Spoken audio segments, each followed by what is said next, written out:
ओम नमः शिवाय। हर हर महादेव। आज के टाइम में आप देख रहे हो कि शादियों का कितना शादीशुदा लोगों का कितना सत्यानाश हुआ जा रहा है। बिल्कुल ही शादी को बिल्कुल बर्बादी बना के छोड़ दिया है।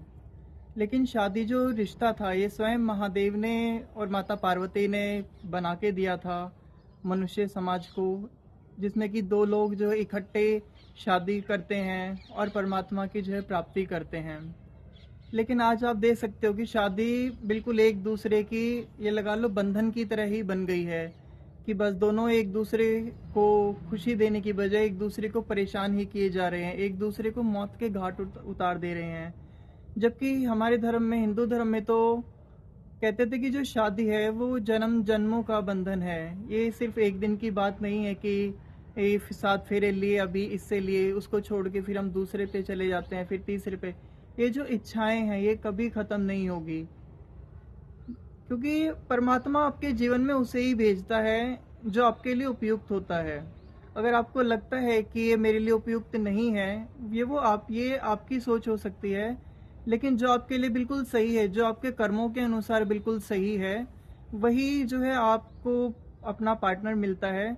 और ये कोई एकदम से यात्रा नहीं होती है। हम अपने जन्म लेने से पहले ही जो है हम डिसाइड कर लेते हैं कि कौन हमारा पार्टनर होगा, किसके साथ हम जीवन बिताएंगे, कैसे कैसे चैलेंजेस जो है हम फेस करेंगे इस जीवन में।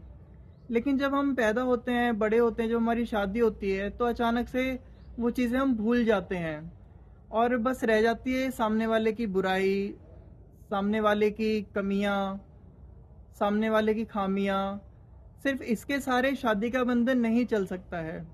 शादी क्यों बनाई थी? शादी इसलिए बनाई थी ताकि एक दो व्यक्ति जो हैं स्वयं साथ मिलके भगवान की प्राप्ति कर सके, भगवान का ध्यान कर सके, आध्यात्म की रास्ते पे चल सके। ना कि इसलिए कि एक दूसरे का जो है जीवन को नर्क बना दे।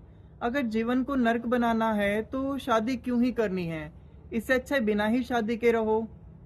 ना आप स्वयं का जीवन नर्क बनाइए, ना किसी और का जीवन नर्क बनाइए। और आजकल तो इतना हो गया है कि एक दूसरे को मार ही डालते हैं। अभी काफी टाइम से लगातार देख रहे हैं कि उस पत्नी ने अपने पति को मार दिया, प्रेमी के साथ मिलके उसने उसको पत्नी को मार दिया, अपनी प्रेमिका के साथ मिलके वो दोनों वहां पकड़े गए किसी और के साथ। ये इतना पागलपन सिर्फ एक छोटी सी वासना की प्यास को बुझाने के लिए, ये ये इतना बड़ा जो पाप है, इसे शायद परमात्मा भी माफ ना करे कि इतनी छोटी छोटी चीजों के लिए हम अपने 7 जन्मों का बंधन, जिससे कि हमने शादी की है, अग्नि के साक्षी मानकर 7 फेरे लिए हैं, 10 दिशाओं ने जिसने आशीर्वाद दिया हो, मंगलसूत्र जिसके गले में बांधा हो, सिंदूर बांधा हो, हम उसको जो है मार डालते हैं। ऐसे ही पत्नियां अपने पति को सिर्फ ऐसे आशिकों के लिए जो कहीं भी उसको सपोर्ट नहीं करेंगे, वो सिर्फ तब तक हैं जब तक वो खुद को जो है भोगने दे रही है, उसके बाद वो खुद गायब हो जाएंगे, दिखाई भी नहीं देंगे। तो ऐसी चीजों के लिए अपने जन्म जन्म के साथियों को बिल्कुल भी कष्ट ना पहुंचाएं, बिल्कुल भी उनका हृदय ना दुखाएं। क्योंकि ये जो साथी हमें मिलते हैं हमारे शादी के बाद, लड़कियां या लड़के, वो कुछ भी नहीं हमारा साथ देने वाले। वो सिर्फ आएंगे और यूज करके चले जाएंगे, रह जाएंगे वही दो पति पत्नी। तो अगर आपने शादी की है तो उसे बहुत अच्छी बनाइए, एक दिव्य शादी बनाइए, बहुत ही दिव्य, ताकि सामने वाले भी अपनी जो है परमात्मा को पाने की जो जर्नी है उसे पूरी कर सके। वरना आप भी बिल्कुल अपना जीवन नर्क बना लोगे और उसका जीवन भी नर्क बना लोगे। शादी इसलिए कभी भी नहीं बनाई गई थी।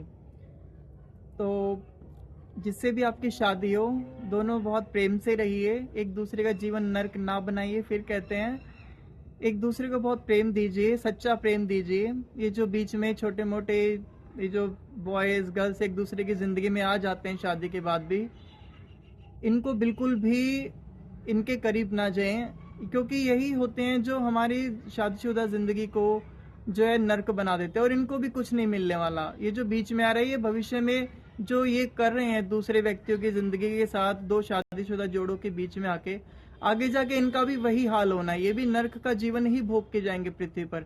ऐसा नहीं कि किसी ने आपसे प्रेम हो गया, ये हो गया, बजाय उन्हें सारी चीजें देखने के, जैसे कि उसका परिवार है पूरा, वो बस अपनी धुन में मस्त हो जाते हैं। आगे जाके इनका वही हाल होने वाला है जो इन्होंने अभी किसी दो व्यक्तियों के बीच में आके बहुत ही जो गलत चीज़ें की हैं।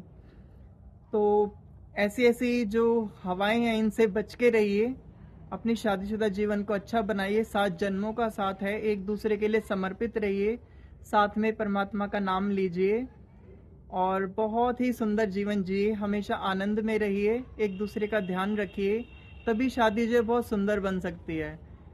वरना तो बस वो आपको परेशान करे और तुम उसको। तो इन सब चीज़ों से बचें। ओम नमः शिवाय। हर हर महादेव। ओम नमः शिवाय। जय शिव शक्ति। सद्बुद्धि दे हमें। ओम नमः शिवाय। हर हर महादेव।